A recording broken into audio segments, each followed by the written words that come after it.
as artificial intelligence gets smarter, faster, more integrated into our lives. Have you ever caught yourself wondering, could it actually become conscious? Not just incredibly intelligent, but truly feeling things, experiencing things like us. It's a question that feels increasingly urgent, and often our gut reaction tells us, yeah, it's probably just around the corner. Today, we're taking a deep dive into some really fascinating insights from Anil Seth's paper, Conscious Artificial Intelligence and Biological Naturalism. Our mission is to unpack why this question of conscious AI seems so pressing, maybe challenge some of our deepest assumptions about consciousness itself, and explore a compelling alternative perspective rooted in biology. Get ready for some aha moments, hopefully, that will leave you well informed and with plenty to think about. So let's start with this powerful intuition many of us have that conscious AI is inevitable. You see it everywhere, from ancient stories, golems and things, to sci-fi blockbusters like HAL in 2001 or Ava and Ex Machina. The idea is deeply ingrained, but what's really fueling that belief, do you think? Where does it come from? That's a great place to begin because the paper argues, quite convincingly, I think, that our belief often springs from these deep-seated psychological biases. Mm. We tend to see the world through a very human lens, which makes us prone to a few key traps. There's anthropocentrism, sort of putting ourselves at the center of everything. Then human exceptionalism, this feeling that our intelligence and consciousness make us unique, superior even. And of course, anthropomorphism, where we project human-like qualities, emotions, onto things that aren't human at all. Like talking to your pet as if it understands every word. Right, or seeing faces in clouds. Exactly.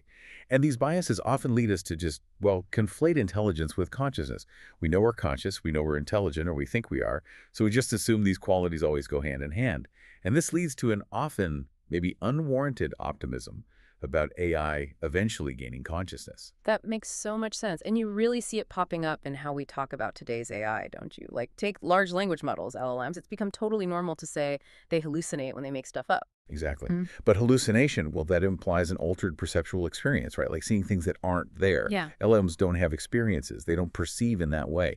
The paper argues it would be far more accurate to say they confabulate. Confabulate. Yeah, which in humans means unintentionally making stuff up, creating linguistic content without realizing it's fabricated. So even the language we use implicitly attributes these experiential capacities to machines that, frankly, they just don't possess. Mm. And there's also this kind of allure, this technophilic temptation, too, isn't there? This belief that we're right on the cusp of some monumental civilizational shift, maybe that Kurzweilian singularity people talk about, where AI just rockets past our understanding. We even, fantasize about uploading our own consciousness, living forever in supercomputer circuits. It's true. And it's hard for us to really grasp exponential change. The future often looks impossibly steep, impossibly fast, while the past looks kind of flat in comparison. Yeah. So when we really start to recognize these biases, it kind of frees us from the assumption that simply making machines smarter will automatically make them conscious. We might still feel like they are because these psychological pulls are so strong, but it definitely challenges the underlying premise. Okay, so if our intuitions might be leading us a bit astray, what about the more scientific and philosophical arguments? A lot of people are pretty convinced that consciousness is fundamentally a type of computation, that it depends on what a system does, not what it's actually made of. How does the paper tackle that? Right, this is a really core idea known as computational functionalism. The theory is basically that consciousness depends on a suitable functional organization, and that organization is computational in nature.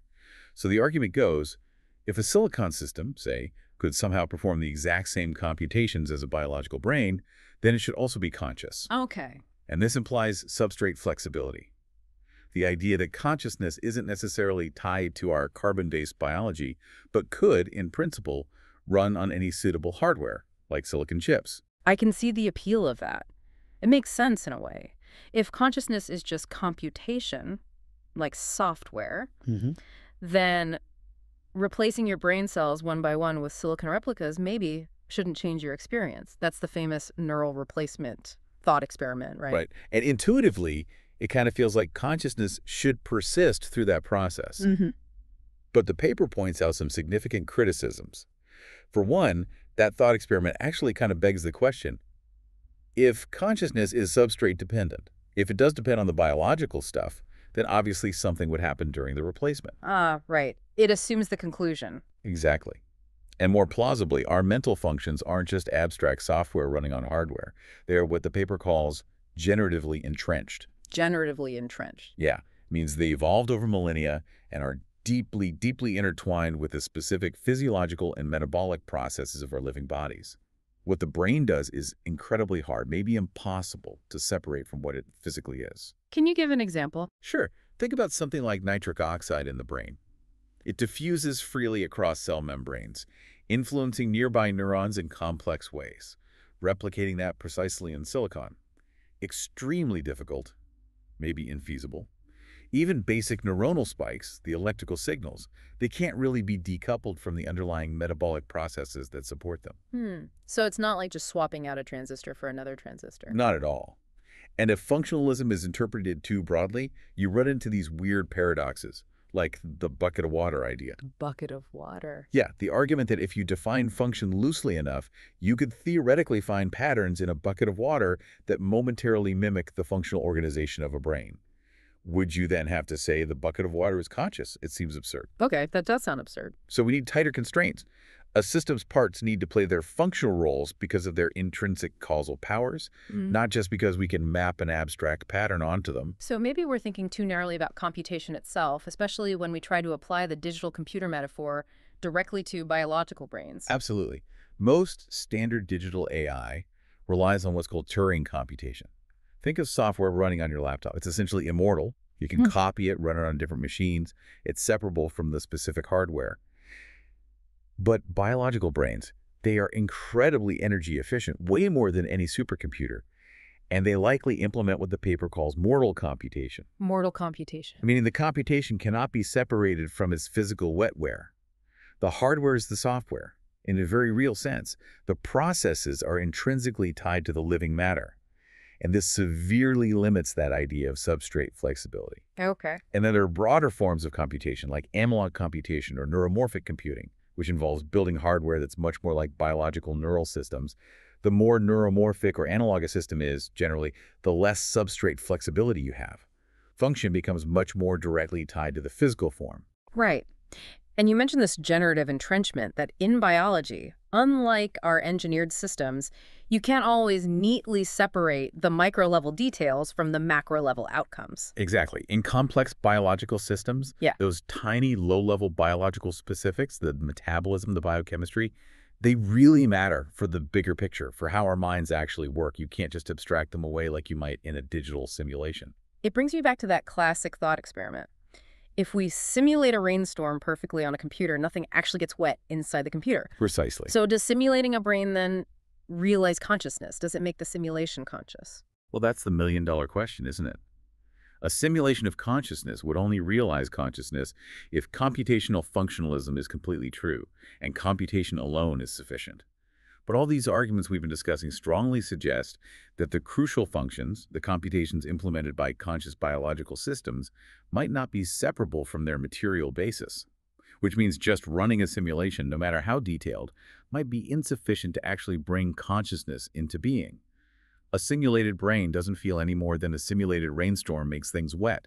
They lack the intrinsic causal powers of the real thing. Okay, so if consciousness isn't just a computational trick that can run on any old hardware, then what is it? This is where the paper brings in something really, really thought-provoking: biological naturalism. Can you unpack that? Sure. Biological naturalism is the idea that consciousness is a property primarily of, though not necessarily all, living systems. Now, this isn't saying every single cell is conscious. That's biopsychism. And it's not carbon chauvinism. It doesn't rule out non-carbon-based life potentially being conscious if it met the right criteria. Okay. It's more about consciousness being fundamentally linked to the properties of life itself. And this view is profoundly shaped by two really important interconnected ideas: predictive processing and the free energy principle. Right, predictive processing. We hear a lot about that. Yeah, it's a powerful theory. It suggests that perception isn't just a passive receiving of sensory data. Instead, your brain is constantly, actively generating its best guess about what's causing those signals. It's trying to predict the sensory input, and then it updates its predictions based on prediction errors, the mismatch between the prediction and the actual signal. It's sometimes described as a controlled hallucination. A controlled hallucination. I like that. And crucially, This predictive process extends to how we perceive our own bodies from the inside. That's interoceptive inference. This is thought to be what gives rise to our emotions, our moods, our fundamental sense of self, of being an embodied organism. And the primary function here isn't just knowing what's out there in the world, it's about regulating our internal physiological state, maintaining allostasis, basically, keeping us alive and stable. So consciousness is deeply tied to the business of staying alive. That's the idea.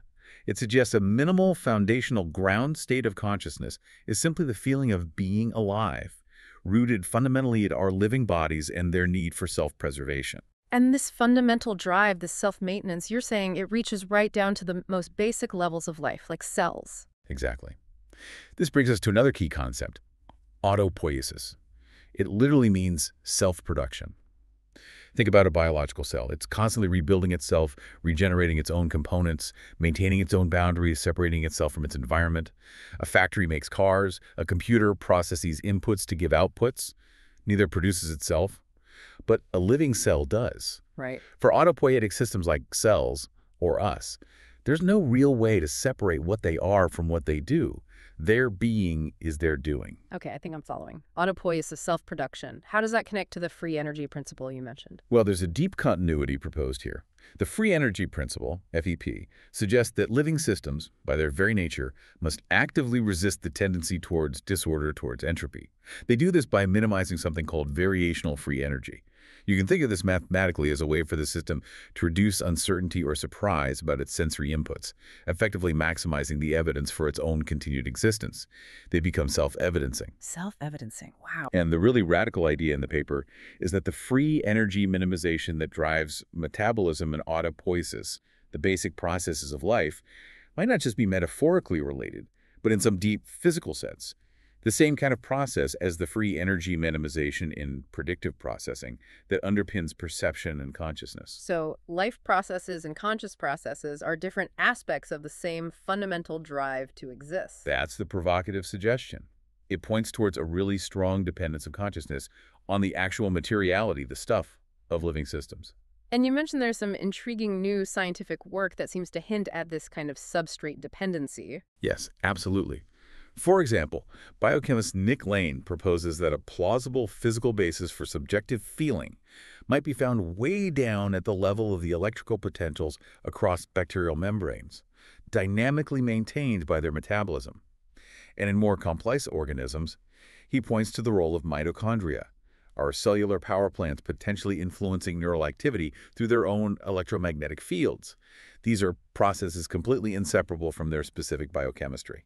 Fascinating. And then you have Michael Levin's really groundbreaking work with things like xenobots and anthrobots. Oh, yeah, the living robots made of cells. Exactly. These are self-organizing clumps of biological cells, like frog skin cells or human tracheal cells.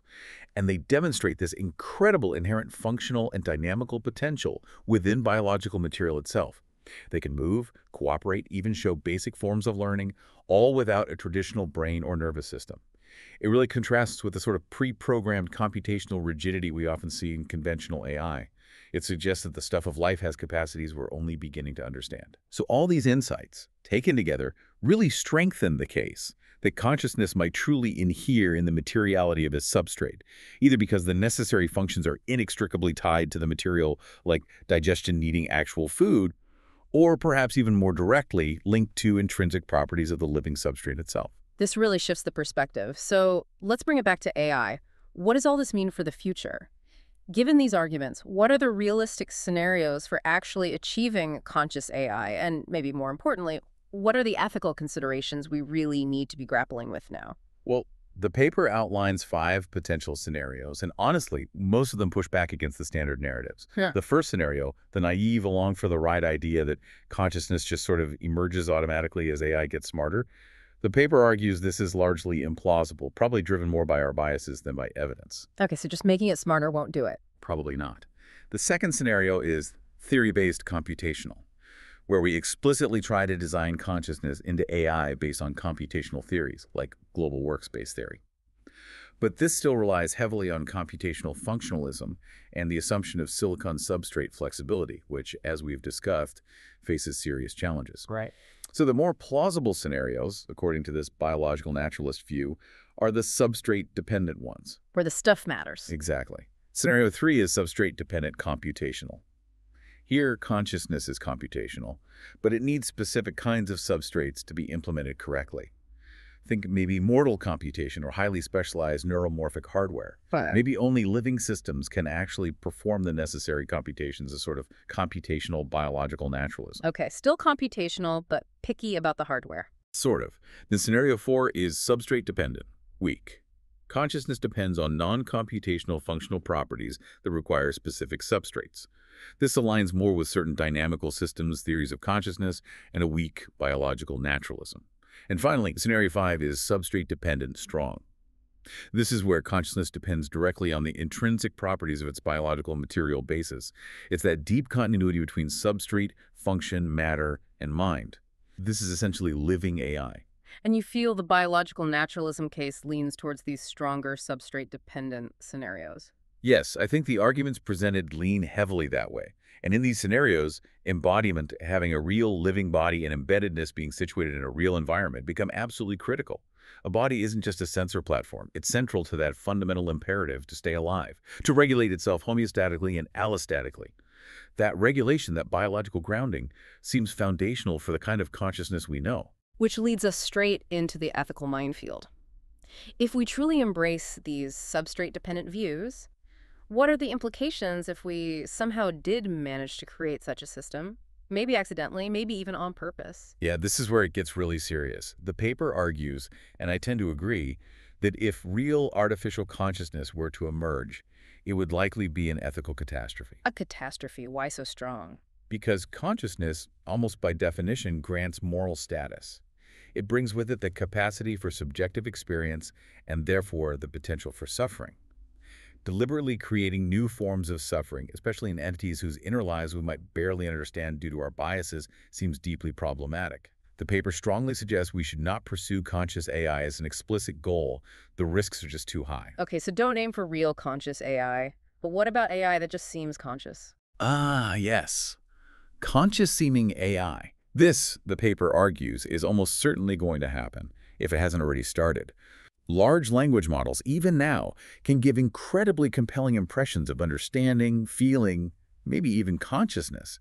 These can create what philosophers call cognitively impenetrable illusions. Like an optical illusion. Exactly. Like the Muller-Lyer illusion, where you know two lines are the same length, but they still look different. You can't unsee the illusion just by knowing the truth.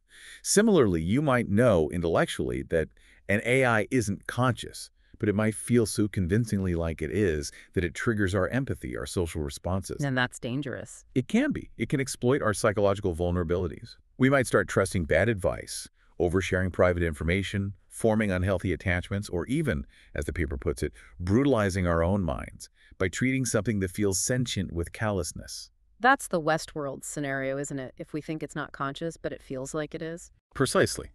Do we care about it? If we do start caring for convincing fakes, we risk distorting our moral landscape, maybe misplacing our compassion.